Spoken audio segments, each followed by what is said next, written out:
Hello everyone. This video is going to be a video where I express some of my more personal beliefs on the world. Um, we're going to be discussing, I guess, what is the meaning of life, right?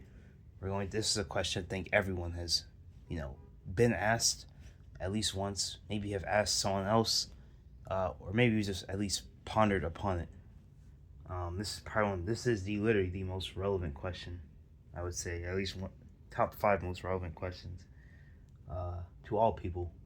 So I hope I can give some useful or at least some interesting insight on this.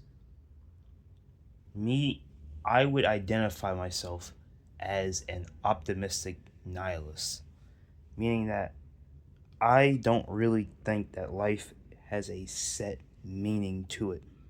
And I say that because when you look at life and the way things operate, it's very hard to prescribe any true objective meaning to life.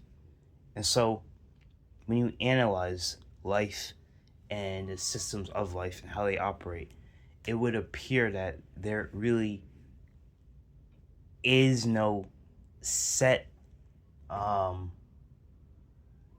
you know, idea that everything is based upon. It would appear that there isn't. Now, one thing that I have heard quite a bit that people will say is that the point of life is to find love or to be happy or just things like that, which sound nice, but I take very big issue when people say that, because I take issue with this because when we look at the world from a very analytical perspective, when we look at the universe from a very analytical perspective, and we try to remove our humanity from it as much as possible, which is difficult, and I understand that no one can do this completely, but if you can remove your humanity from this as much as possible, it really becomes hard to defend that point, because we live in a universe where a lion chases down a gazelle and rips his throat out. We live in a universe where a big, strong nation will invade a weaker nation in hopes of dominating it. We live in a universe where, I don't know, like if you're a strong person, you can bully those who are weaker than you. We live in a universe where um, a black hole will just suck up everything in that environment and just destroy it. We live in a universe where matter and antimatter, whenever they collide, you create an annihilation. We live in a universe where atoms are fissile, right, and can be used to generate energy far beyond our comprehension. And so the point I'm getting at is that we live in a very violent, brutal universe. So to just say that the point of life is to find love, that is not exactly in track with everything else we know about the universe. Um, I would say that love and happiness are wonderful things, and if you absolutely should pursue them in life, and you should try to find them as much as you can. But to say that that's the point of why we're here, that just doesn't track logically with everything we know about the universe. The universe is a very cold, non-caring, and I would dare say hateful place. So that's something that I can't really get with. The same thing when people say that Mother Nature, loves us. Mother Nature cares about us. Um, I have a hard time seeing that, considering everything I just named, like a lion chasing a gazelle, ripping his throat out, how atoms behave, everything shows that nature is a place of struggle, not of love and compassion, right? But is a realm of struggle, right, where the strong dominates the weak. So I would say that if there was ever a point to life, it would appear that the point of life is two things. Two things, right? Um, to conquer and defeat your enemy. That's what it appears the point of life is, right? And I think the whole idea of conquering and defeating your enemy is just a subsection of the broader overall point of life, which is the pursuit of perfection. I believe that everything in life is about the pursuit of perfection. everything you do in life is to reach some better state than you were in previously. If you're hungry, you eat. Why do you eat? Because being full, right, being fed, it's better, right? It's better to you than being hungry. Hunger causes some sort of pain, right? And if you're hungry for too long, you start to starve, and you can even die from starvation, right? This is why we eat. This is why we put on clothes, right? We put on clothes just for the basic need of protection, of warmth. You don't want to be exposed to the elements, right? But once we have that accomplished, now we may want, nicer clothes. We may want clothes that make us look a bit better. Just clothes themselves are to fulfill a very basic need that we have. But once that need has already been fulfilled, we now look for better clothes. Same with food. Okay, once you've already, have established, I guess you could say, a system where you can eat regularly. You don't just want to eat, the most basic foods, right? You don't eat like a hunter and gatherer where you're just eating scraps of meat and nuts and berries and maybe some like vegetables on the side. You don't want that, right? You want to eat better quality foods.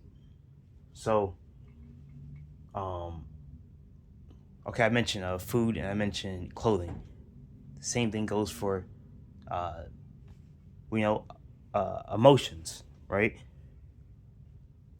You may be okay now, but you always want to get in a better spot. You have people who are very happy in life, right?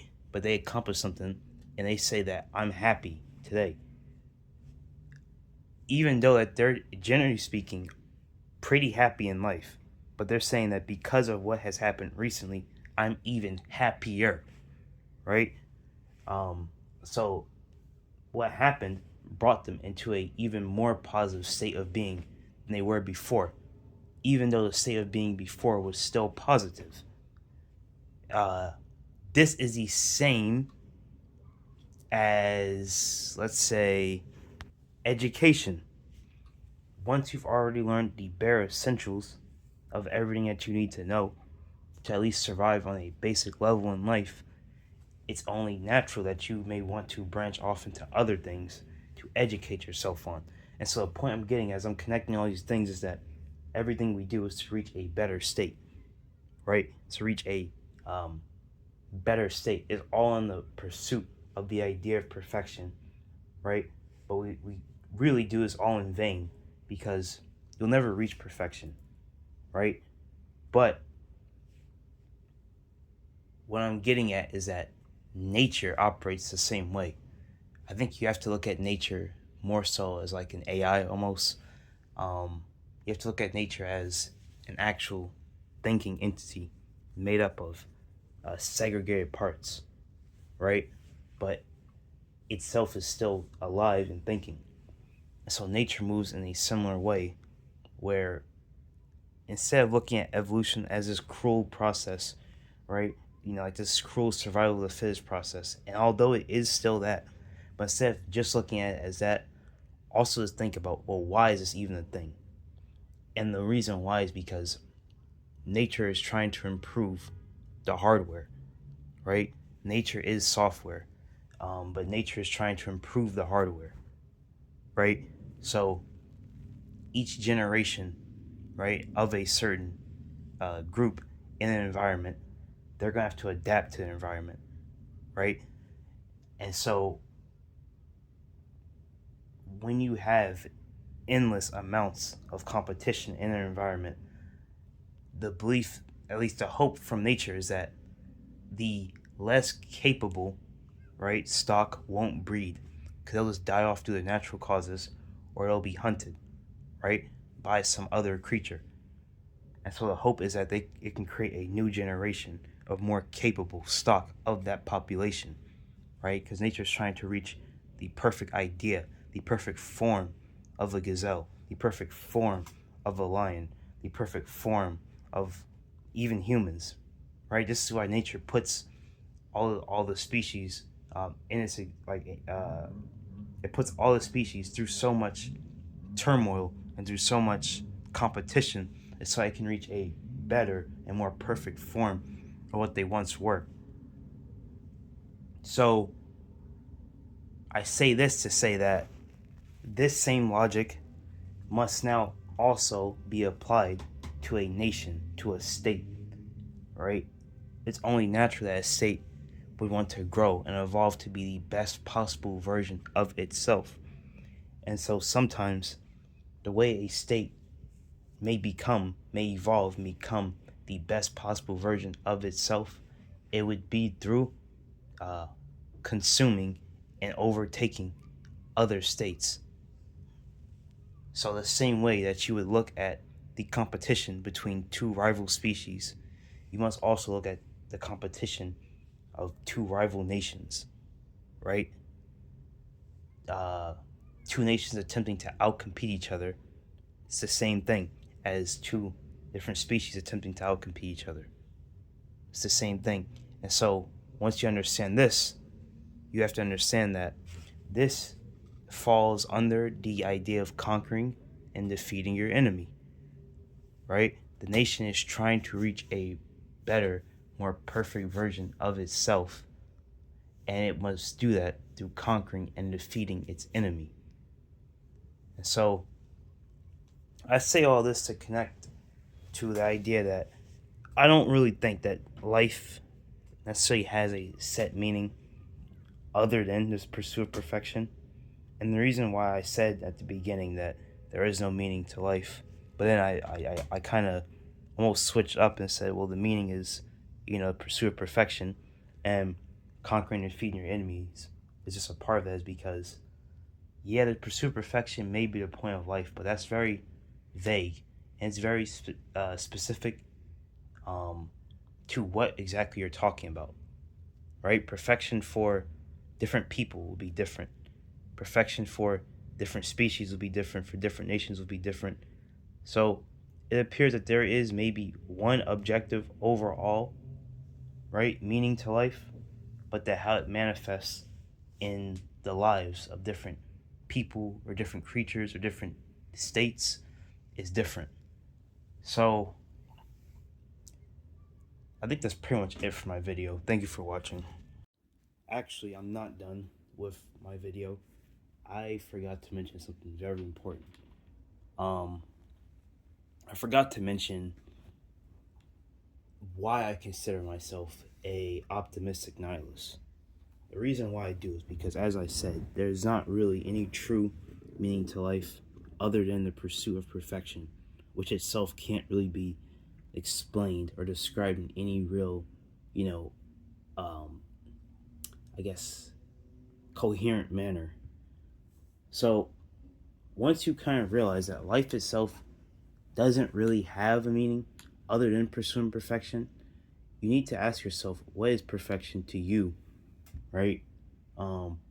What exactly is something that you care about? What do you have passion for? And you should seek to be the best version of that. And in doing that, hopefully you can become the best version of yourself.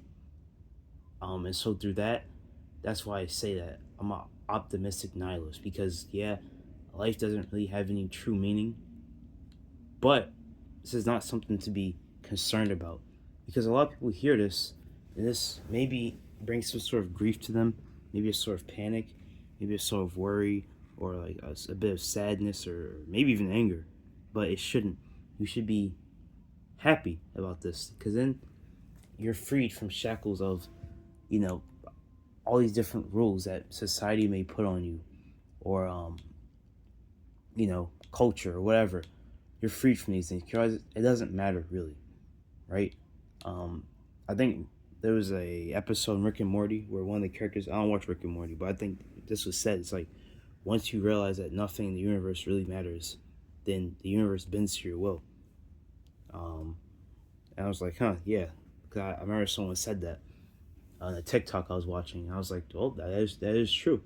And I think the book of Ecclesiastes in the Bible also expresses this very well. And it says that, I forgot exactly the exact verse, but it basically says that everything turns into dust.